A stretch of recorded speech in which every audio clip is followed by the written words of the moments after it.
ঠিক আছে। আপনার সাথে কথা বলতে পেরে এবং চমৎকার এই আয়োজনের অংশ হতে পেরে আমি অত্যন্ত আনন্দিত। অভিনন্দন। মাত্র 5 দিন আগে আমি পিতা হয়েছি। কংগ্রাচুলেশনস।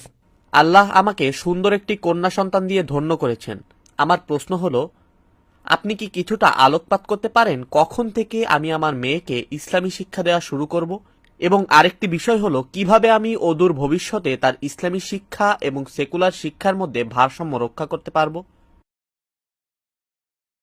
আমি মনে করি আপনার কন্যাকে অথবা আমাদের সন্তানদের ভালো ইসলামী শিক্ষা দেওয়ার সবচেয়ে ভালো পন্থা হলো আপনি নিজে একজন উৎসাহী ছাত্রে পরিণত হয়ে যাওয়া কোরআন এবং রাসূল সাল্লাল্লাহু আলাইহি সাল্লামের জীবনের উপর। আর সে যখন বেড়ে উঠতে শুরু করবে, প্রথমে আল্লাহ সম্পর্কে ভালো জিনিসগুলো তাকে বলতে হবে। এটি আমি আগের অনেক আলোচনায় বলেছি।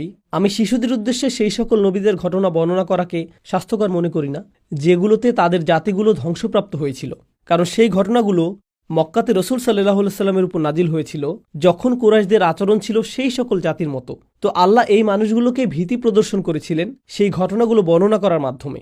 আমরা প্রায় ভাবি যে আমাদের সন্তানদেরকে শিশু অবস্থায় নূহ আলাইহিস সালাম, লূত আলাইহিস সালাম, সালেহ আলাইহিস সালাম এবং শুআইব আলাইহিস সালামের ঘটনা বলা উচিত।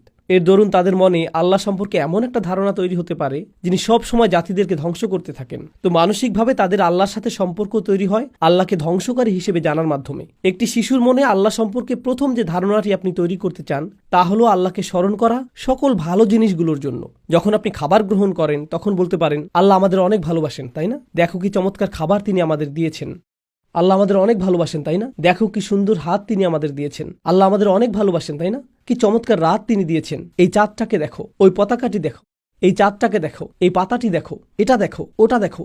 সব সময় সৌন্দর্য, ইতিবাচকতা এবং কৃতজ্ঞতাকে আল্লাহর সাথে সম্পর্কিত করবেন। কারণ আমার মতে ইসলামী শিক্ষার সবচেয়ে বেশি গুরুত্বপূর্ণ হলো ইসলামী দৃষ্টিকোণ। আর আপনি আপনার শিশুর মধ্যে তা গড়ে উঠতে সাহায্য করতে পারেন তাদের সাথে এ বিষয়ে সবসময় কথা বলার মাধ্যমে।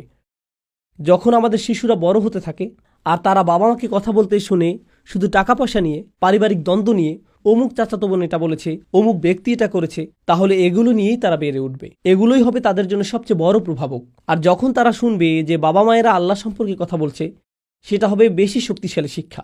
তাজবিদ শেখা, কোরআন মুখস্থ করা, আরবি ভাষা শেখা, ফিকাহ শেখা, হাদিস শেখার চেয়েও তারা এইসব বিষয় শিখতে পারে।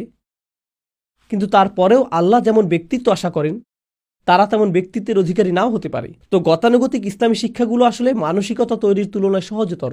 এখন কোন বয়সে আপনার উচিত তাদেরকে প্রচলিত আনুষ্ঠানিক শিক্ষা দেয়া? আমার মতে শিক্ষা অর্জনের ক্ষেত্রে শিশুর স্বভাবসুলভ প্রবণতা বিভিন্ন ধরনের হয়। যদি আপনি লক্ষ্য করেন যে শিক্ষার ক্ষেত্রে এবং মুখস্থ করার ক্ষেত্রে আপনার সন্তানের স্বভাবসুলভ প্রবণতাটি বেশ ভালো, তাহলে কিছুটা আগে ভাগেই আপনি নিজে তাদেরকে শিক্ষা দিতে পারেন। ভালোবাসা সহকারে তাদেরকে শিখান কিভাবে সূরাগুলো মুখস্থ করতে হয়। দিন এবং দুনিয়ার ভারসাম্য রক্ষা করা আসলে সবচেয়ে গুরুত্বপূর্ণ বিষয়। আমি কখনোই শিক্ষা প্রতিষ্ঠানে গিয়ে ইসলাম শিখিনি, এটাই বাস্তব। আমি আপনাদের বলছি, সবসময় আমার উপর দায়িত্ব ছিল পরিবারের ভরণ পোষণ করা, দিনে ফুল টাইম 7-8 ঘন্টা কাজ করা, তার সাথে ইসলামী জ্ঞান অর্জন করা, তার সাথে শরীরচর্চা করা, তার সাথে বন্ধুবান্ধবদের সাথে সম্পর্ক রক্ষা করা। আপনি ইসলামী জ্ঞান অর্জনকে জীবনের অংশ বানিয়ে ফেলুন। আর এই অনুভূতিটি আমরা আমাদের সন্তানদের মনে গেঁথে দিতে চাই। ইসলামী জ্ঞান অর্জন করা হবে তাদের জীবনেরই একটা অংশ, যেমনটি দাঁত মাজাটাও তাদের জীবনের অংশ, ঘুমের অভ্যাস যেমন তাদের জীবনের অংশ। ইসলামী শিক্ষার ক্ষেত্রে এই অভ্যাসও তাদের জীবনের অংশ। যখন আপনি এটা করবেন তখন ইসলাম শুধুমাত্র একটি বিশেষায়িত যোগ্যতার নাম হবে না, বরং ইসলাম হয়ে যাবে জীবনের একটা অংশ। আর যখন তারা বাবা মাকে দেখবে যে তারা ইসলামী শিক্ষা অর্জনকে জীবনের নিয়মিত অংশে পরিণত করেছে, তখন শিশুরা নিজেরাও এই অভ্যাসকে ধারণ করবে। কারণ শিশুরা তাদের বাবা মায়ের আচরণকে অনুকরণ করে। আর এটা হবে আপনার করা সবচেয়ে সফল কাজ। কারণ যদি আপনি আপনার সন্তানকে নিয়মতান্ত্রিক প্রাতিষ্ঠানিক ইসলামী শিক্ষা প্রদান করেন, তা আপনি অবশ্যই করতে পারেন, কিন্তু তারপর যখন জ্ঞান অর্জন শেষ হয়ে যাবে তখন এর সমাপ্তি ঘটবে। তখন এটা আর তাদের জীবনের অংশ থাকবে না, শুধুমাত্র এটুকু ছাড়া যে তারা মনে করবে যা তাদের জানা উচিত তার সবটুকুই তারা জানে। আর এটাও সত্য নয়।